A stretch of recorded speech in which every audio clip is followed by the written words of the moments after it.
British police have admitted that they knew in 2002 that News of the World staff had hacked the phone of murdered teenager Millie Dowler.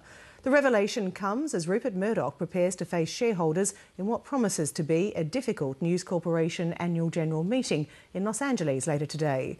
It's the first opportunity for shareholders to ask questions about the company since Mr Murdoch and his son James were grilled by a House of Commons committee in London in July.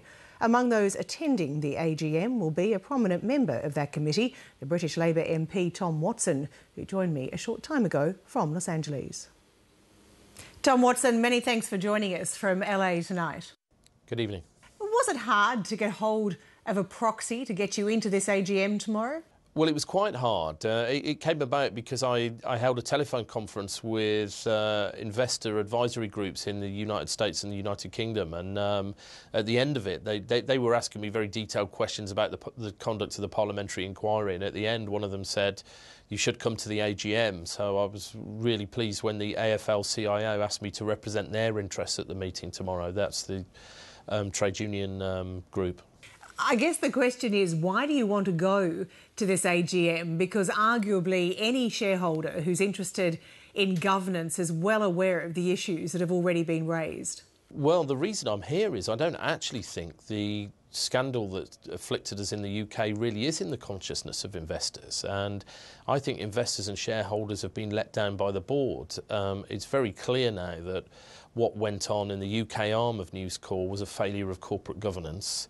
That's set from the top. It's set by Rupert Murdoch himself, and I don't think this company have put those measures in place to make sure it can happen again. So I think there's a liability waiting to happen, or a civil liability waiting to happen again for the company, and I think it's really important that those institutional investors are in absolutely no doubt about what went on at News International in the UK. You say a civil liability is about to happen again. Are you referring to new or different allegations? Well, in a company statement last week, they used the phrase that it was disproportionate. They thought there was a disproportionate interest in what went on in the UK and phone hacking. Well, I don't think all the investors know that actually there are nearly 200 police officers looking at News Corp in the UK now. They're looking at things from allegations of payments to police officers to perjury. And it's much wider than just phone hacking. And it's my view that when you consider that all of this scandal is based around the work of a single private investigator and the evidence that he has obtained over many years of working for the company, we now know that the police are looking at least 3 other private investigators. I think there's a lot more to come out, and I don't think the investors know that. And of course, they're exposed to the liabilities because of that. So what exactly will you be telling them tomorrow? Well, I'm going to make sure that they're in no doubt about what people think in the UK about it and what's gone on in the UK. And I think they really need to, be very clear that corporate governance, as we understand it, does not exist in News International. It's a $33 billion trans-global media enterprise that is run like a dysfunctional family firm. And I don't think that can go on. I think they've got a duty, the board have got a duty to shareholders to protect their interests. And frankly, the company have got a duty to their customers and readers and viewers to put the matter right. It's also a company, though, where 40% of the voting shares are controlled by the Murdoch family. What hope do you have of having an impact? Well, we're not going to win votes tomorrow. The way the unusual arrangements of which the democracy of the company is arranged means that not all the shareholders have a vote. And with the Murdoch family's share and a Saudi prince's share, they've got 47% of the vote. But I think if the non-Murdoch arm of the voting shareholders express discontent and ask for changes, it might be that they don't get them tomorrow in the vote, but they can certainly set the course of reform in the company, and I think that's essential given what's gone on. Of course, there are a number of shareholders who are calling for change, including one advisory group that's actually calling for all of the 15 directors who are up for re-election to be voted off the board. Have you had much support from other shareholders? You actually started this interview by saying it was hard to get a proxy. Have you had much support? Well, there's been some. I mean, there's some quite respected investors like Hermes are going to take a sort of reform position. But I see this very much as a start of a reform for News Corp, not the end of it. And one of the reasons I've flown out to LA is so that I can try and catch a conversation with some of the big investors to let them know what I think they're responsible for and what they're opening themselves up to if they don't choose to reform the company. Will you be making new allegations? Going back to that earlier point, there have been reports that you've got previously undisclosed information about surveillance methods not covering phone hacking. Well, I think some of the headlines about what I'm going to say have been slightly overcooked. But yes, I am going to talk about other forms of illicit intrusion tomorrow. And, you know, from what I understand, shareholders simply don't understand or simply are not aware of the depth and scale of what went on in the UK. And I hope to leave them in no doubt about that tomorrow if I get to speak. If you get to speak, that's a very good point, because, of course, there's no guarantee that the chairman, Rupert Murdoch, will let you speak. How far are you prepared to go? Will you be carried out kicking and screaming if necessary?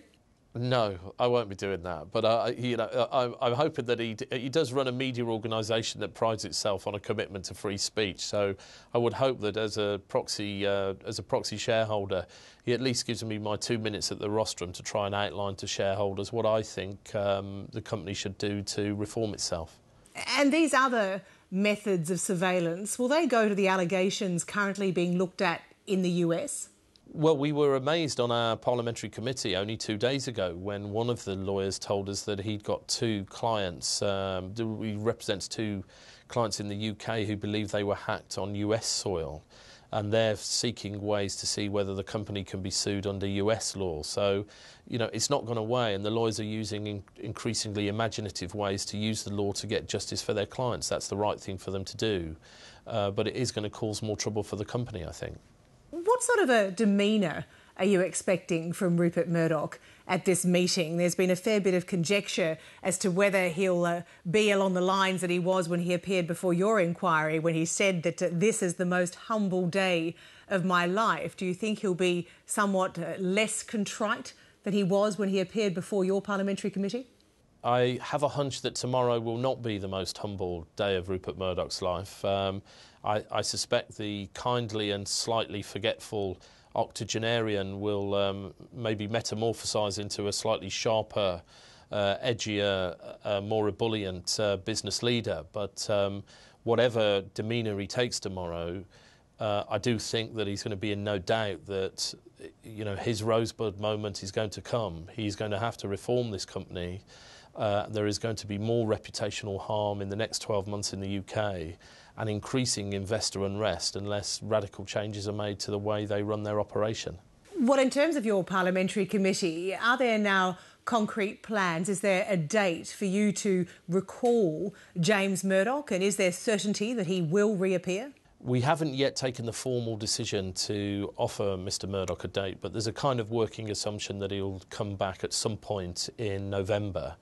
And when he does come back, he's got some very serious questions to ask. Only 2 days ago, the external counsel for the company, a man called Julian Pike, who works for Farrers, a big respected solicitors firm in the UK, told us that they produced a report in 2008 that said there was a powerful case to suggest that at least 3 other journalists were involved in phone hacking.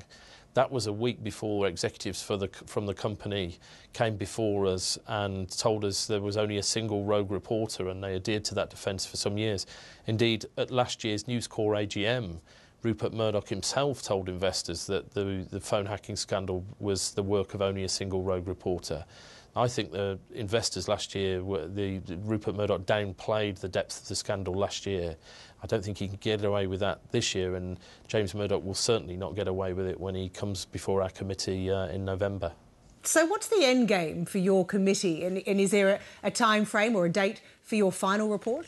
Well, we don't have a date yet, and remember, this is an unusual investigation in that we don't have a narrowly focused terms of reference, but we're really looking to, and our only goal is to find out where Parliament was misled. But during the course of that, of course, what we had was a remarkable state of affairs where, in the course of an inquiry looking at where we were misled, there were allegations made against James Murdoch that we were misled again, and we've now had 3 people make that allegation. The company, the previous in-house company lawyer, a previous editor of News of the World, and, as I say, the external counsel, an external lawyer highly regarded, who used to work for the company. So I think Mr Murdoch is in hot water, and we'll have some very serious questions to answer when he finally does get in front of us.